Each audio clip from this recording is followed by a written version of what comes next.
Welcome to the Living Consciously TV show coming to you live from our Denver, Colorado studios. I'm your host and moderator, Coach Steve Toth, and our theme today is how to live a purpose-driven life. Let me introduce you to our guest cast as well as our entire Self-Evolution cast for today.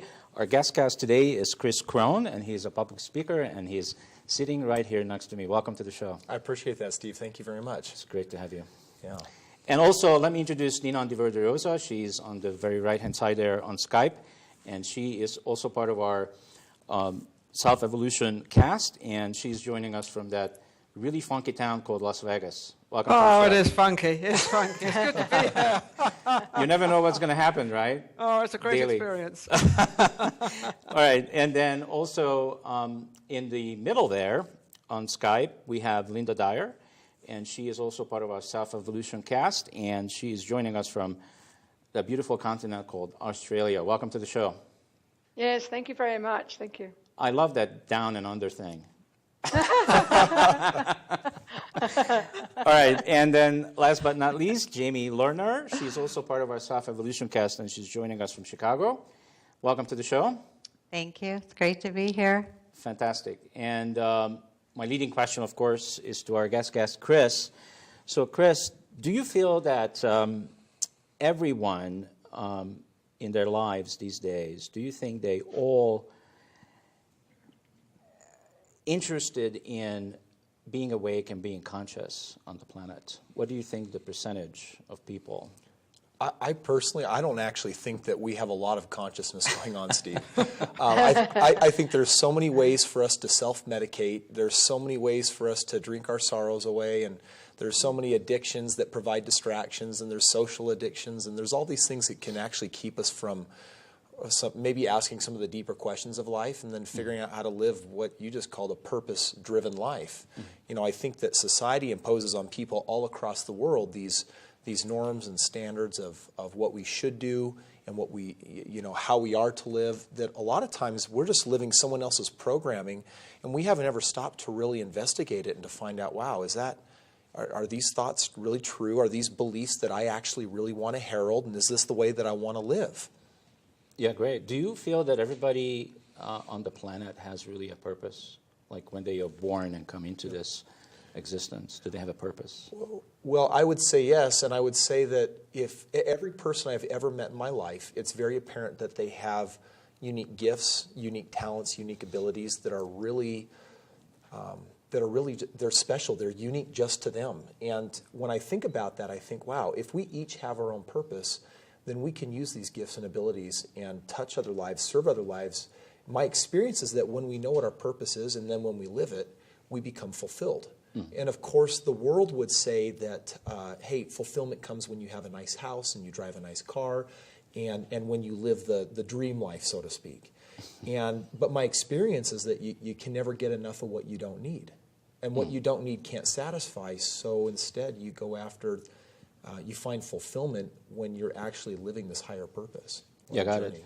Yeah. So it occurs to me when I, experience you and I connect with you is that you have it all together, but do you really? I don't think so. Sorry. You give the appearance and the energy Chris. that you have it all together, like you figured it out. So did you really? I think I'm always striving, but I think the moment you think I got it, then you've stopped getting it. And the moment you think that you've arrived, then you probably haven't. And so, no, I think we're always evolving. I think we're always learning. I think we're always growing. I'm personally far from perfect, but I am learning every day how to live more consciously. And when I experience myself and my purpose as I have this entire day with part of what brought me out here to Denver, I find I am fulfilled. Sometimes it's tiring, sometimes it's adrenaline, sometimes it's energizing. And every once in a while I need to unplug from living that consciously because sometimes I need to take a little nap, you know what I mean? Yeah, I know what you mean. All right, so I would love to go around the table here and with everybody and see if we would be willing to share with our viewers what our passions are. Okay. So why don't you start, since you're the guest? Well, one of my great purposes, I have several, is helping people, Steve, find fulfillment in their life. And I find that people aren't willing to do a lot of self-introspection. People aren't willing to do a lot of self-investigation. And so I really play kind of a fun game with people. What most people think they're after is wealth. And so I've created products and programs and opportunities where I can help people create wealth. And as a result, they tend to wake up and say, oh, what else do you have for me? And then I get to really share my deeper passion, which is, hey, wake up to the opportunity of life. You got today this one life to live. What are you going to make of the day? What are you going to do with it? And so my passion is helping people ultimately become clear on what their purpose is and then finding that inner fulfillment from living that purpose. That's really interesting. Actually, I find that to be kind of creative because it almost sounds like to me like McDonald's, like people are going to order a number one from you. Right, yeah. And then once they order the number one, then they're wondering, okay, what's number two and what's number three and what's number four? And they're going to want to try to test it. Well, and part of it is building a tribe of people and building a tribe of influence. And it's interesting that in today's world, we get so unconscious about life because we're so drowned out by our money worries and our relationship worries and our health worries. And so those are the three areas that if you can learn to speak people in any one of those three languages, then you create an opportunity to, maybe help them understand maybe help them get clear on some of these more important, more meaningful aspects of life. I mean, I've experienced people spend an entire life chasing after things that they believe will produce happiness and fulfillment, and yet they're always chasing and never fulfilled. Right, and they actually get what they chase, but then as soon as they got it, they need more. They got to continue. Yeah, the ego says more, and stop. of course you can't get enough. Yeah, fantastic. All right, so what about you, Ninan? What's your passion or purpose? Well, my passion is obviously the younger generation. And it took me a little while to sort of reach there, and I actually reached the younger generation because of my own life and for what I went through, for what I achieved, and for what I personally wanted to give back. And realizing what I had gone through of not having anything. I left home when I was 16 with $5. And I had done extremely well. I worked very hard. I'm not saying I was conscious all the time, probably not, but at the same time, learning all the time and learning from other people. But when later on in life, when I was married, after I was married for about 10, 15 years, I felt I was kind of losing my ability of what I could really give back in life. So I reached out to the younger generation because I feel that they're really falling through the cracks. And this was in '96, and even then I felt that. And my passion was to see what I could give them and what do they have to offer, and why aren't we listening to them, and why aren't we giving them a platform, and why are we always just sort of pushing them away to watch TV or to be latchkey kids or, whatever the circumstance was. And I wanted to give them what I had achieved and to become something in this world. They are our future leaders, and I don't think we're really paying attention. So that's where my passion was, to let them know, to give them that energy, and to give them that feeling that they do belong to this world, and they are part of this world, and to be very conscious of what's going on and who they mix with and who they are. So I think it was sort of, it was, and I'm still doing it actually, and they always will be my heroes. The younger generation, I will always help. But they have so much to offer that we are all missing, and I think that's because a lot of us aren't as conscious as Chris said, as we really probably should be, but especially with the younger generation. So that's kind of my passion, just to see them grow. And I've got so many, sons and daughters now that come to me and call me and ask me for advice or whatever, or things they've accomplished and things they can share with me that they couldn't share with other people. So that's my passion, and it will continue forever. But they are our leaders, so fantastic. See if we can help them. Thank you, Nina. And you, Linda? What's your passion? Yes, well, my passion is people generally. I've always, as a kid growing up, I was fascinated in who we were and how we operated. And so I went into different fields like nutrition and fitness and then the mind. And so I could get a holistic perspective of what goes on inside of us. And of course, when I got extremely ill with lupus, I started to understand, well, how did the body break down? And then if I really understand the body, I'll be able to know how to get through it and recover. And of course I did. And so then I started to assist other people. And so I think my passion is to break things down. And I think, like Chris said, there's a lot of information out there on personal development and how you can go out there. And some of it goes whoosh, straight over people's heads. So I feel like my passion is not only assisting people, but breaking the information down into little chunks so that you can learn one step at a time about how you operate. And when you understand you understand everybody else a lot better as well. And we can all work together in a much more harmonistic way. All right, great. And you, Jamie? My passion is about connection. And I am passionate about remaining connected to myself and connecting with other people and teaching people about self-love, because I think that's what connects us to ourselves and that's what connects us to all people. And what I have found is that all people do want to tap into their purpose. And I see people as really wanting and looking for that connection to themselves and other people and wanting that consciousness. So I don't really see people as being so far from consciousness and connection as what Chris was describing. I think that we're really shifting into a different time, and we're offering people just vibrationally so much more that they can tap into. And I see that there's tremendous receptivity for that and to that. So it's quite exciting for me. Fantastic. All right, and mine, of course, is broadcasting and using the media, because media is, I feel that is being used for so many of the things that are really not good for us. Media delivers so many negative messages that I felt that there needed to be something, 9 years ago when I started this, there needed to be something created, and I'm not the only one doing this, obviously, but that brings it into balance, because it's way out of balance. The media is just completely hooked on negativity, and everybody is basically eating it up 24/7. And what can that create in terms of consciousness and being awake? it can't really.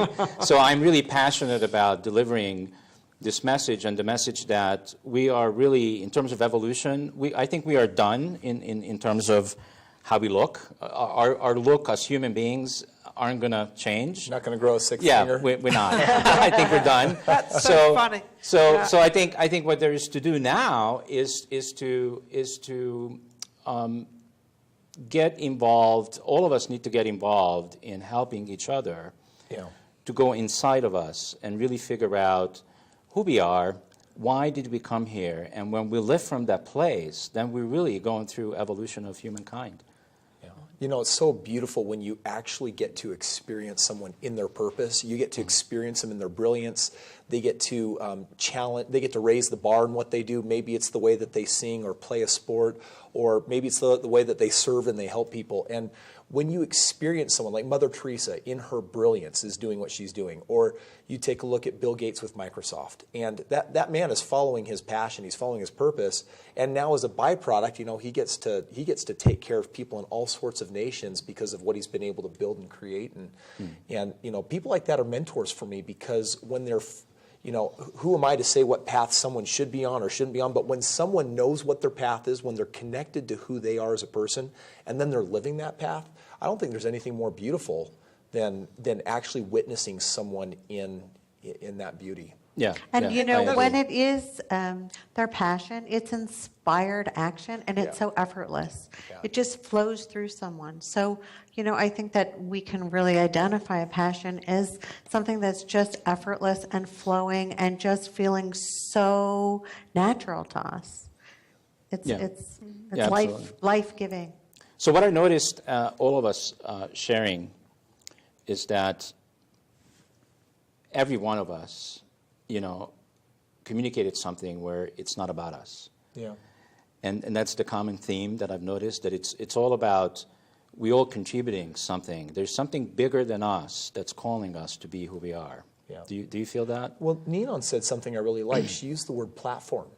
And my experience is that when someone becomes very clear, Steve, on what their passion is and then what their purpose is that they can connect it to a platform. And a platform can be a way that we express this talent or this ability or this, ultimately this purpose. Some people, my experience of a lot of people is that one of the best ways for them to produce a really great financial income is if they're actually in alignment with what their purpose is. And so finding the right platform, I always think, is one of the next natural steps of once you know what your purpose is, how do I leverage it? How do I use it? How do I act that out on the stage of life? And I think platform is really the key to what stage are we getting on. Your stage is here on, right here in media, and so everyone's got one. But what is it, and how do I find that? Because if we can connect to it, that's when we then get to express the purpose, and it's not just something that's locked up inside of us. Yeah, and I think the problem is that there's so many people out there are afraid. They might know their purpose, but they're afraid to bring it out. They're afraid to be rejected. And I think if you have a purpose, I don't think anybody would reject it. And I think that's the problem with a lot of people. They don't want to be rejected. They don't want to be put down. They want to stay on the level they're at because it's comfortable and it's easy. But deep inside, the beauty is a light in the heart. And if they could bring that out and sort of not be afraid of the consequences of somebody else either saying it's great or it's bad or whatever the case may be, take that gamble and take that platform out there, and don't worry about other people, what they're going to say and do. Doesn't matter. They're not going to help you. You're going to help yourself. And the only person that can bring anything out of what's really in your heart is you. And to open that door up and not to be afraid. I think, so many people are just... Nina, aren't they going through a whole bunch of experiences where they wanted to get out on that platform and somebody said to them, you can't do that, you're a girl. That's right. You can't do that, you're not old enough. That's the problem. Why would you want to do that? That's the problem, and don't listen to it. No, it's easy for us to say, just get out there on that platform and do it. And I think it's one step at a time, take that break. And it's almost like put the earmuffs on and you just go and do what you want to do. And when it works once, you go, oh my gosh, this really does work when I don't listen to the outside world. When I listen to what I want to do, I can make anything happen. And then all of a sudden that can become the new medium. It's funny because you're giving an example that I actually went through when I started getting involved with the younger generation, and it's actually connected with Steve, with the media. And I've always been in media since I was very, very young, with modeling and all that stuff I did. But I had to do this first show, and I had to actually go and learn how to be a producer before I could actually produce a show. And it was at a public access thing in Los Angeles. And I had to go to this place and learn how to be a producer, which I did. And then all of a sudden, I've got this show on a Saturday morning. And I'm really putting myself out there. And I've got all these kids on set. And I've got myself. And I've never done a show like this. And I've got 3 cameras facing me. And now I'm sort of out there because everyone's going to be watching me. And I kind of looked at it as a place that, okay, I've got this far. Keep moving forward, but I did do it a step at a time, just to make sure. But it was very nerve-wracking, and I took that gamble, and that was in 1996, and I've been on set ever since. But it was tough. It was hard. Putting yourself out there and getting all these people going to watch you, and there was, like you said, Linda, so many people said, no, you can't do it. Why try it? Don't bother. The kids, you don't know what they're going to say. And I thought, well, I got to take this. I got to do it, and I did. All right, great. So what's coming to me right now is I'm just putting myself in the shoes of the viewers and going okay, so we got all these successful people on this show, and they all look like they made it. They got it all figured out. But I think I cleared that one up. Yeah, I know. But you haven't really. Yeah. Because the access that I would like to get to is what was it within each of us that turned the corner? Because you weren't always like this. No. I wasn't always like this. So would you be willing to share something? Can I interrupt for one moment? Yes, please. I believe that we all are born like this. This is how we're born. We're born completely connected to ourselves and like this. And then we have the contrast of experiencing life. And through that, something shifts. And so then this is what you're asking us. What was the shift from, when we first were born? Because when we're first born, we are, completely brilliant and balanced and, everything that we're supposed to be. So, that is our natural state of being. I just Where wanted do we to lose say it? that. I agree with that. Where It's do we lose it? I would like the viewers to experience us that we are real. Well, And yeah. Okay, I'll give you an because example. But it's there are important also a for lot you of to shows like this out know there that that- are all talk. Okay. Okay, And so it's so important for them let's to get know- real. Yeah, but that is real. So they need to know that when they came into this world, they were perfect. You know, so they're just striving to get back to where they were. They're not needing to recreate themselves. They're just needing to get back to where they were.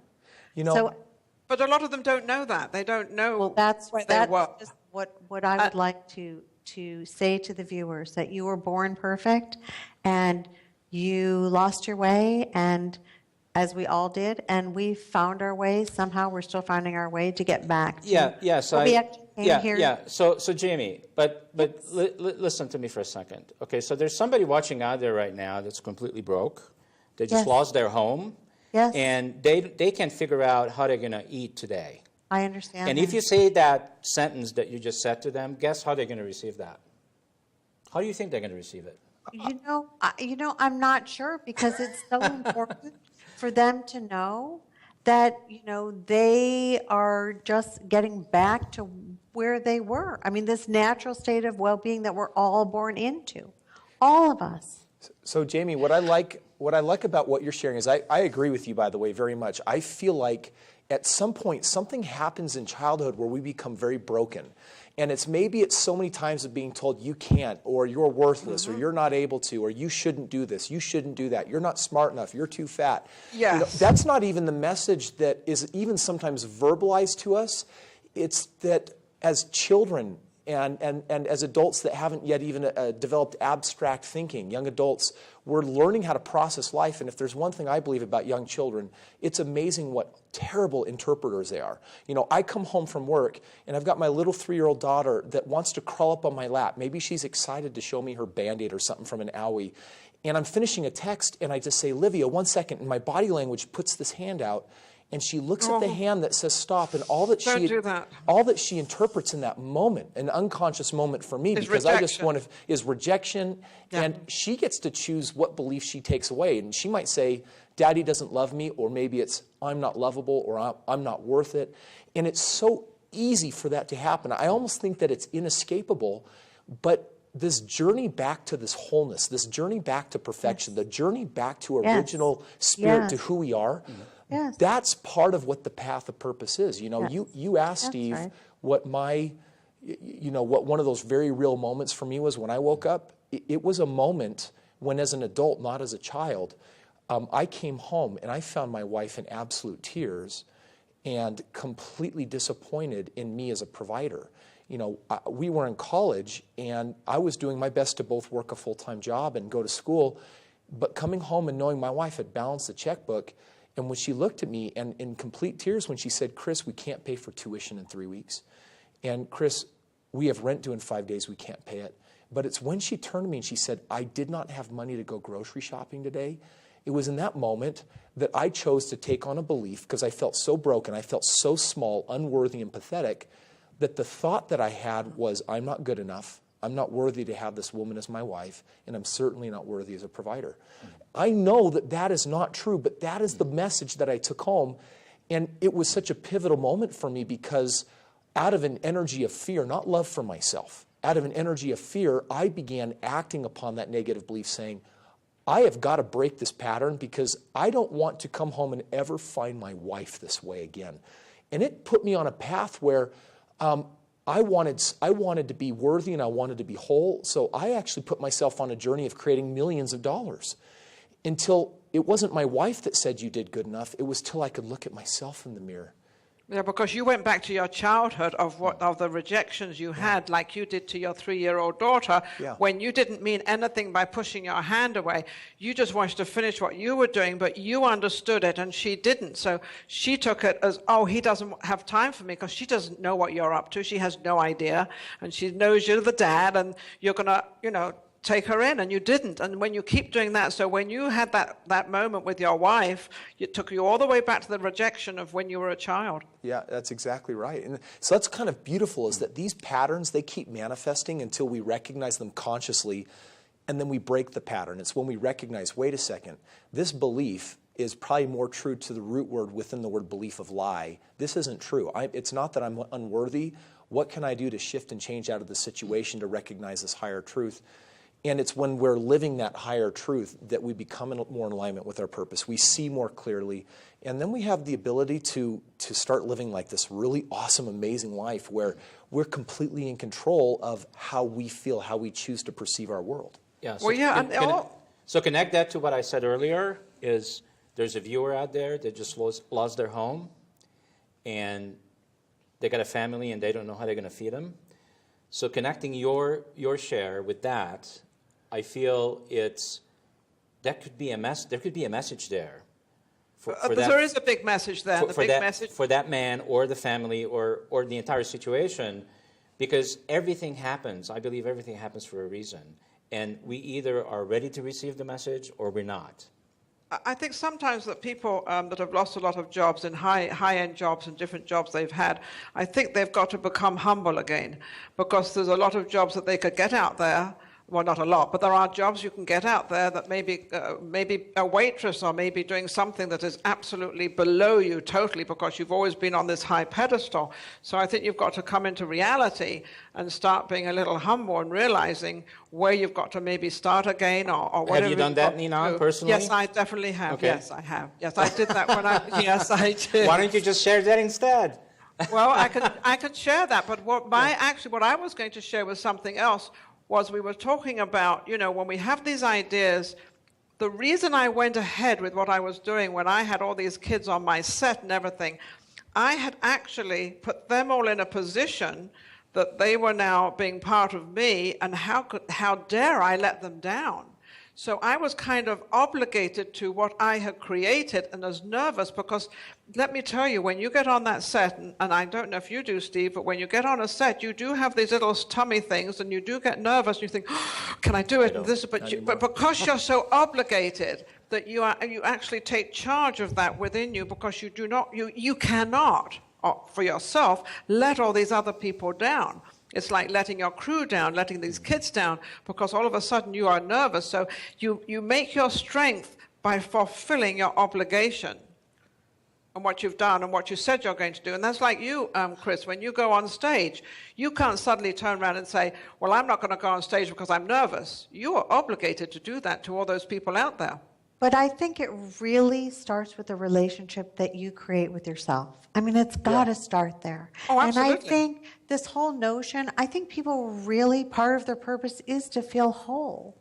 And it's, once again, I just think it's so important to remind people they are whole, that they just got a little bit distracted from their purpose and their wholeness. And just the knowing that they can get back to that place of looking inward. And so how can this person that Steve was talking about, which was a point of having no food and no nothing, how does that person get back to where they were? I think Nina, they change the way they think. I think they've got to just, it's like, right, I've got to change the way I think. I'm focused on all the things I don't have. I don't have food right now. I don't have a house. Everything's going wrong. And that's what I'm giving all my energy to. And then when you change, because I was there, I was dying of a disease. And what's the purpose of that? There's no purpose. I can't live my purpose if I'm dying. So I had to go bang. And I remember walking out on doctors and saying, this isn't leading me to where I want to go. How can I make it happen? And I still remember making that change. And you can be at the lowest ebb. And you know what? When you're sick, you're also broke, because all your money goes into the medical profession and you're still not getting, or I wasn't at the time, getting where I wanted to go. So making that decision of how can I make it happen, and living with that energy and living with those thoughts is how I change everything. So thinking of the positive, not the negative. Yeah. Well, and so it's not really. I think where it's at moving into action, because that's what you're talking about, Linda. Yeah, that's what it does. That's what we're all talking about. If you're not moving into action, you can have all the positive thinking, and you can read all the books, and you can do all the tapes, and you can do all of that, and none of that is going to make a difference. Well, right? positive also means taking action. Okay, but if you're not in alignment with the action that you're taking, it's got to be inspired action, and you need to be in alignment, which means that your thoughts have to be in line with how you feel. That's alignment. That's the first thing you do. that thought, changing that thought. And then you go, right, the 4 things. I've decided now to make a change. I've decided that I can put food on the table. I've just got to take some action now. How can I make that happen? Act on it and believe that you can. Belief and action rotate. And then expect it to come. So it could be from a local charity down the street until you get your feet on the ground. But something will turn up when you want it to change, turn up. yeah, change something. Change Want your to way make of thinking and change into a way that once you make this work, then it's all of a sudden, oh, wait a second, now this is working and this is working. And then you get yourself back into the balance again. Yeah. So I wanted to share something in reference to what Chris said at the very beginning. You were talking about, I was asking you, I think, about how many people do you think are conscious out there and all that, and you said you don't experience that many people really being on this this journey of being conscious and being awake. And so what I want to share something that I have a lot of experience of this with people, but I kind of let it go. I really have, because I found out that it really doesn't do any good for me it's none of my business. If people don't want to be awake, that's none of my business. Yeah, that's their stuff. That's their stuff. Good. That's really And good. so, It but is what really I good. related to though is I experience people that, and I'm sure you do too, that they say one thing and they're going to do something completely different. Yeah, out of Yeah. alignment. And Oh, they're definitely out there, Steve. They are out there. and which is why I think a lot of us get disappointed, because, and the way I explain it is, if you see the world in a certain way, and that's mindset, right? This is what I've learned, and this is what was taught to me, and I believe it. It's not even my belief. It's probably my father's or mother's or brother or whoever someone taught it to me. else's. Yeah, it's not mine. So I see the world that way, and then everything that I'm experiencing, feelings are coming up, but don't you experience this, that a lot of men, for example, and I'm not going to be hard on men, that they shove their feelings down. They don't want to feel their feelings. Yeah. They do. Yeah, I think that's a total truth. And this is why we don't have a lot of men on this show. By the way, it just came to me, because you were asking me that earlier before we started the show. Why is that? Well, that's why. Because men don't want to, they don't even want to be vulnerable. Yeah. Not alone, men not are alone with blind. another woman or another man. They don't want to be Well, that's true, but vulnerable in public. Can I share But with you? men are born as providers. They know this already, what they have to do. They've already got this mechanism inside of them, and they are definitely the providers. I so agree. when that... I Go agree, ahead. Nina. I think that men have this thing that they are providers, but here's my personal experience when you put money in the mix of this, is that you look at a husband and a wife, for example, in a family situation, or a man and a woman living together, and there is this natural social pressure that the man is the provider. And here's the very interesting thing about that is, we talked earlier, why are more people living their purpose? There's, when I was going to college, I had decided I wanted to be a doctor. Now, I obviously did not turn out as a doctor, but my original intention was, hey, I'll be a rock star provider if I'm a doctor. It wasn't connected to who I am as a person. It wasn't even my belief. I remember even when I was 12 years old and it came from someone else. Well, I got that cleared up, and I tried Was on that your parents' idea, by the way, that you should be No, it was a doctor? friend's, actually. Oh, okay. So I got these, we get these ideas stuck in our head, and then, of course, I got this feeling from a lot of people on what I should do with my life. I tried a lot of pursuits, and here was the really interesting thing that I find about men, is that when you get in a situation where you have to provide for your family, a lot of people, for different reasons, for ego or out of pressure or whatever, will take backseat to what they want to do. And I think I heard recently on MSNBC, they said 87% of people don't even like what they do for a living. Yeah. So you find out, I meet all sorts of people that have jobs that They they hate don't, going to work. They are totally disconnected to them. And so this is the problem that it creates. You have a man that says, wow, I don't like what I'm doing, but I feel the pressure to have to provide the security of day to day. And yet they also want to live this, they also want to live the big life. They want to break free of that. And there's a lot of pressure that can come from their spouse that says, make sure you get the bills paid. And that can create an environment to stuff a lot of that, repress a lot of that emotion, because here's what a lot of them will do. Men will come home with some harebrained idea. They'll have heard about some new investment opportunity, something, and they'll try it. And when you're young in marriage and the couple doesn't have a lot of experience with it, they maybe go out and she puts her trust in him and he does it, and then he fails and falls on his feet, and she says, see, that was a bad idea. Don't do that again. 5 more years passes. He says, I'm getting up the gumption. I heard this opportunity. Maybe I want to start a business. He runs with it. Doesn't work out. Maybe it was just for the money. Disconnected from me is boom.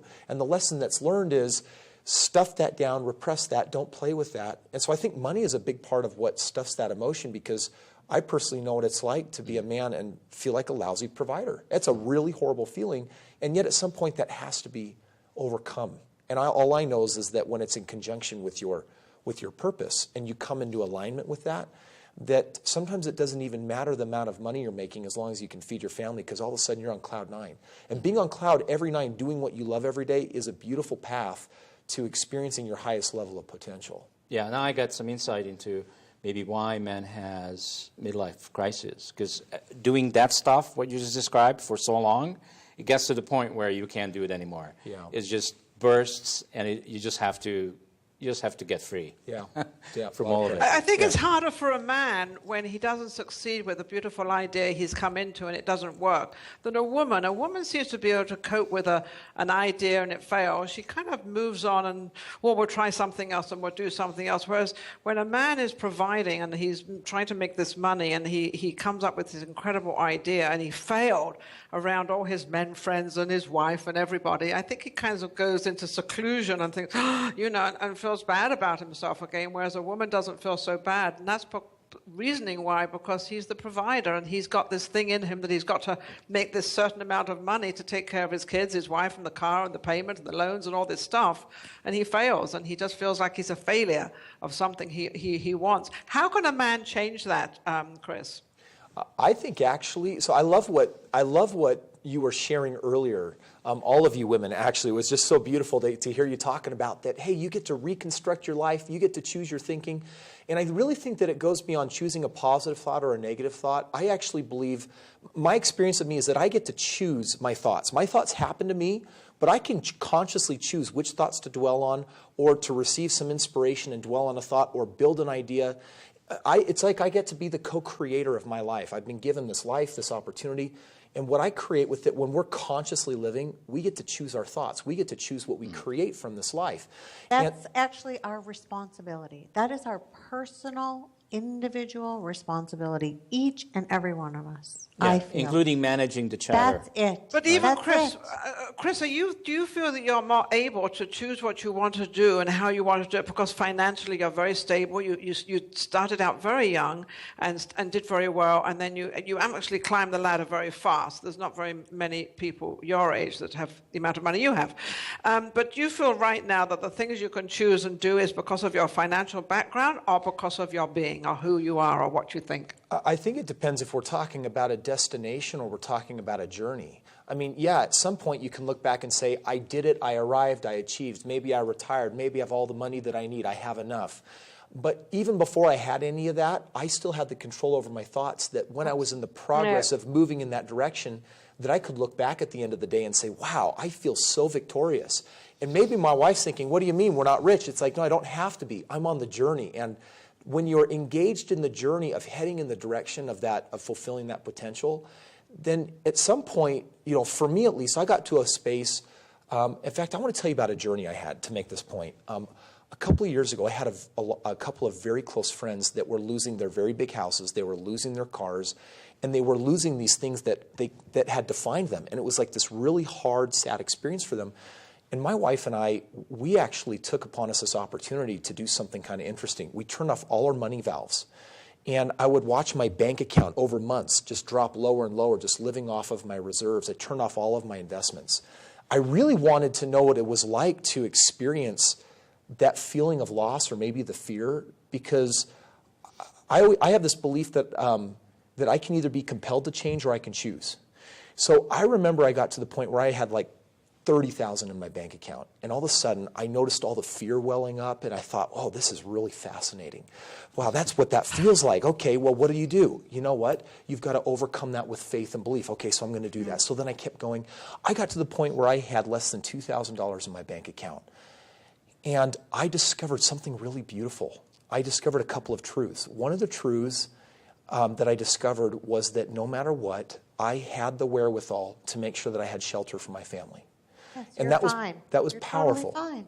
Yes. And the second thing I found was that no matter what happened, I would always be able to provide my family with food. But then the third thing totally shocked me. The third thing was that more than anything, above providing my family with more than just their basic needs and comforts, I wanted to leave this legacy of living my purpose out versus living some other life in fear of not having enough. And that was so powerful for me because it was like I shed off this layer of fear of what happens. It was like the worst case scenario. What is the worst case scenario? I'm not going to be homeless. I'll find a way, even if I have to beg for it or go to family or whatever, to have food for my family. And it was so freeing to let go of that limiting belief because I got to be in control of choosing that thought that says I have the faith and confidence in my ability to provide my needs, but stick up for my truth, which is living my purpose. And for me, nothing's more important for the legacy I want to leave my children and for my wife than that example. Yeah, I got it. That's beautiful. So here's what I got from that is, as I was listening, is that most of us become masters of surviving.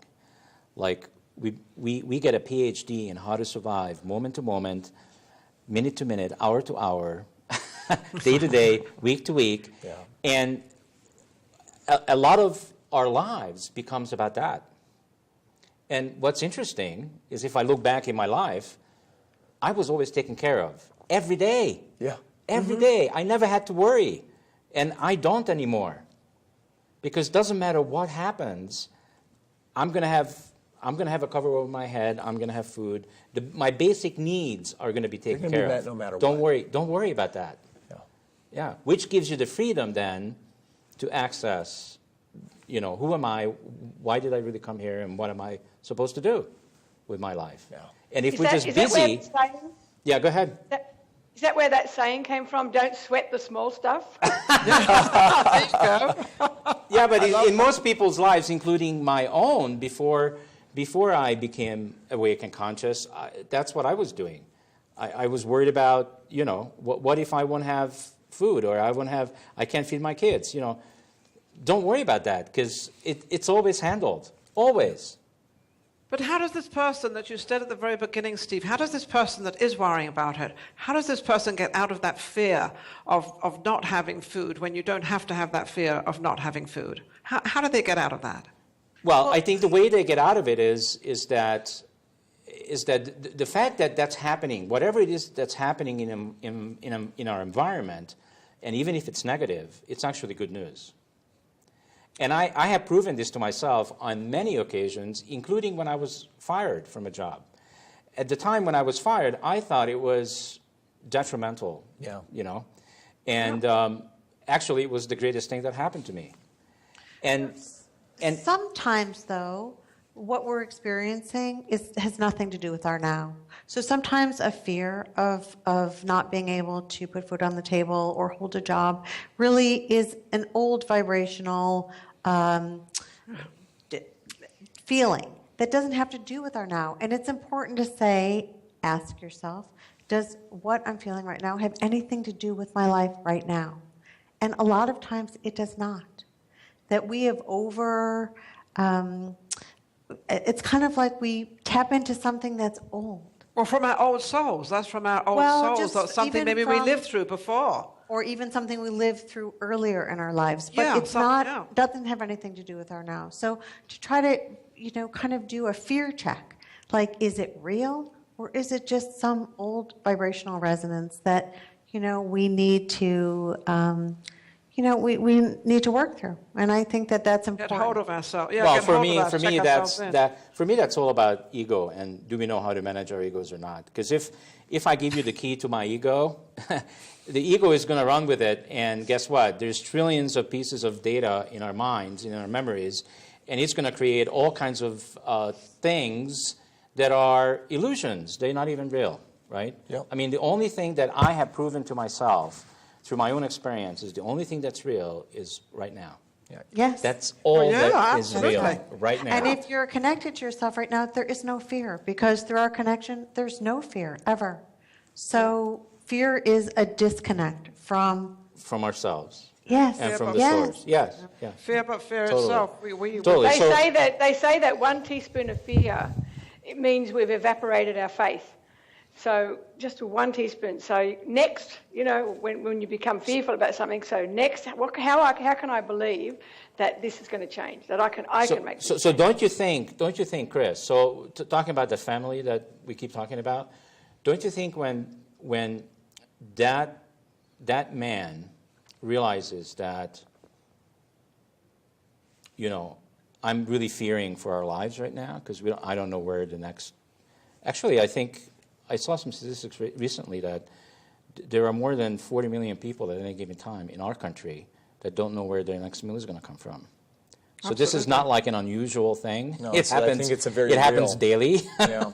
Go down to any Skid Row in any town, any big town, and you'll see it. So when this occurs, don't you think it's the ego's job to right there kick in and say, I got to protect you and make sure that you're going to live. Because what's the ego's job? The ego is not a bad thing. It's actually a good thing because it makes sure that we survive, whatever it is that we need to survive, right? So don't you But think you at know that what? moment, the ego is kicking in and says, No, because That's if we where the stayed connected to ourselves, we would thrive, and we would use internal resources to figure out the next step. And that's coming from a place that's not fear-based at all. It's coming from a faith-based place Faith-based. that all is well, and what are the resources that I can tap into outside of myself to get these basic needs met.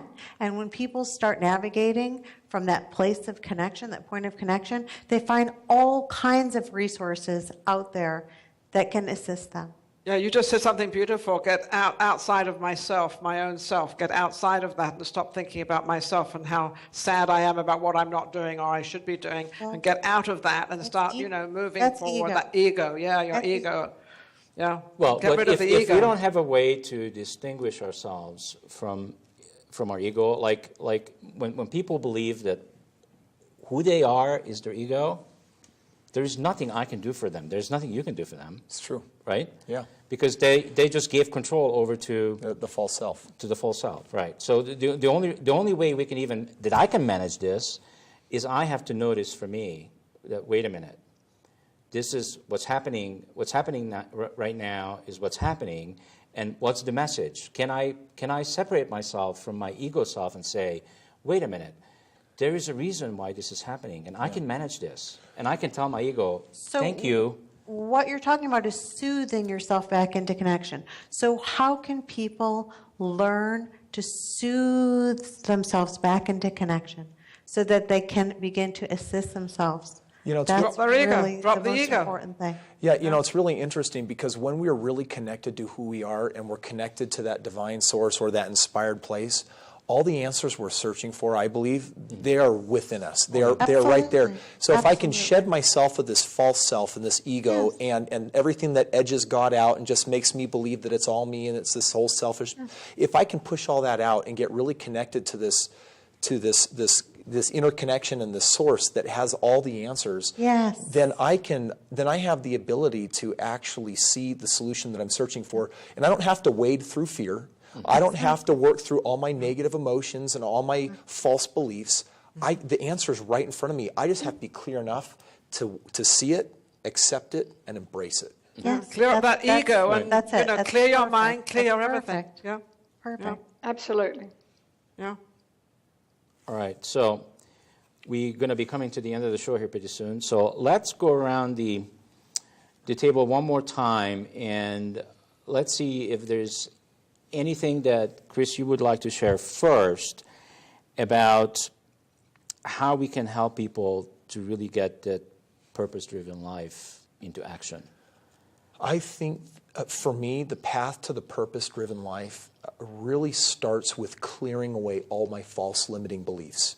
Again, I've picked up all this programming from a lot of other people that told me what I can and can't do. And so I'm really living someone else's life, really a whole lot of other people's beliefs that ultimately make up my belief system. And part of, for me, really conscious living is getting to a space of investigating my thinking. And when a thought comes up, oh, you're fat, well, to ask myself, is it true? Or is that thought really serving me? Because if it's not serving me, then I can push it away. I can move that out of my, and that's just one more belief. I actually went through a process once of going through my top 1,000 limiting beliefs, and I invested. It took years. Only 1,000. But I only the first 1,000. But I got to investigate them, and what I found at the end of the day wasn't, hey, was this false, and then was I supposed to find truth, or did I actually get to create the belief that I believe will best serve me? And making that belief in alignment with what I feel inside, I felt has, whether it's just only given me a higher ceiling to shoot for, that's something any person can do if they want to get connected to their higher purpose. We talk about having courage to take the stage of living out that purpose or being able to have the clarity to see that purpose. And that begins with realizing that all of these false limitations are only there if you choose to believe in them. Fear is only there if you put faith in it. And the moment we decide to stop putting faith in these falsehoods and moving them out of the way, I've created a path for me to see so clearly the who I am. I can look in the mirror now and I get the who I am. And when I act on that, boom, there's fulfillment. And it usually leads to not only greater happiness, but often money follows that. Because when you're connected and having fun doing what you love, it's often a very natural byproduct. And things really start coming into alignment. There's a flow. It works. Yeah. Awesome. Right. Right. Right. What about you, Ninan? Oh dear. Well, we all come into the world the same way. We all take the first breath, and then we all leave the same way, and we take that last breath. And it really is up to you as your person, as to whom you are, is what you follow within your own self and what faith you have with yourself. And I don't think people should fear about making mistakes. We make mistakes. People recognize the mistakes more than they recognize the good you do. And so we learn by our mistakes. And I think that we have to make those mistakes to be able to clarify our minds where we want to go and to perfect what we really want to do. And I think not to have that fear of other people. And I think that's the real problem out there. People say they've got this brilliant idea and then they come in and say, no, it won't work. And we listen to that. And we must not do that. We've got to listen to ourselves. And I've done many things in this world. I've traveled to many, many countries. And if I hadn't listened to myself, I would not be sitting here right now where I am, having a wonderful time, enjoying all the team and enjoying our guests, if I hadn't made that happen. So you've got to have faith in yourself and make it happen. And somebody else's, and be able to take that failure if it is going to be a failure. But it really isn't, because there is no failures, because you learn by it. So think that it's not failing, it's just learning. And I think more people should understand that it's okay. You're still going to get to the end. And also have that vision and stay on that road, stay on that one vision and that one thing you want to do, and stay with it. Don't put it to one side and do something else. If you really like it, like you did, Steve, and like I like my media and I love my children, I stay on that road, and that is my main road that I stay on. All the other little things that are fun, they come into. But I think have faith with yourself. Okay, absolutely, and also saying next, like Chris said about all the limiting beliefs. I remember getting a toilet roll out, Chris, and writing them down. There were so many, and so just say next. They come up and you go next. I don't have time for you now. I only have time for the door that's going to be open. Yeah. So let's go and flow. And then being grateful for what you already have. Beautiful. So when we're grateful for what we've got, the doors will open far more quickly and far more easily. So just love you, be connected to you, and be true to you, who you are. Yeah. Jamie? Right, many doors. Thank you. I just think that we should trust ourselves, because no one knows better for us than we do. And just trust yourself. You know. You really, really know for yourself. All right, great. And What about you, Steve? Well, for me, would be, is none of this is what we talked about today is going to be possible, I feel, for anybody unless they really go inside. Yeah.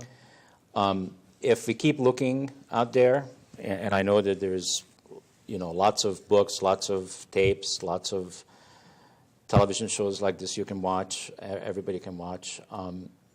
None of this is going to really create the life that we all want for ourselves unless we are willing to see what's in here, and it's really about the heart.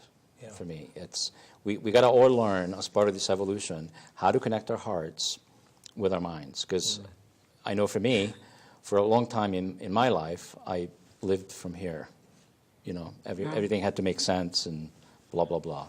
It's funny. I have a saying. And nothing right, needs yeah. to make sense. And now I go, it doesn't have to make sense at all. As long I have as a as long saying, as I can feel it Steve. in my heart, and I can say to myself, okay, what am I about to do, say, or think? Is it to the best interest, highest interest of who I am, the real me? And the answer is yes.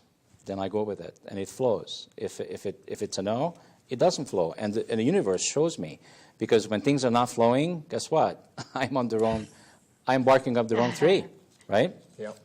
So Well, Steve, this is not a dress rehearsal. This is true life. So, you know, everybody thinks it's a dress rehearsal. No, it's not. But I have a saying, Hen. It says, beauty is not in the face. Beauty is a light in the heart. Nice. Beautiful. It's really Isn't that wonderful. beautiful? Yeah. all right, awesome. In closing, if anybody, I want to thank basically everybody, including you, Chris. Thank you for being here. Thank you for coming into the Chris. studio. Thank you. Yeah, thanks. It was absolutely fantastic that you took the time from Colorado Springs and you came up. So thank you so much for that.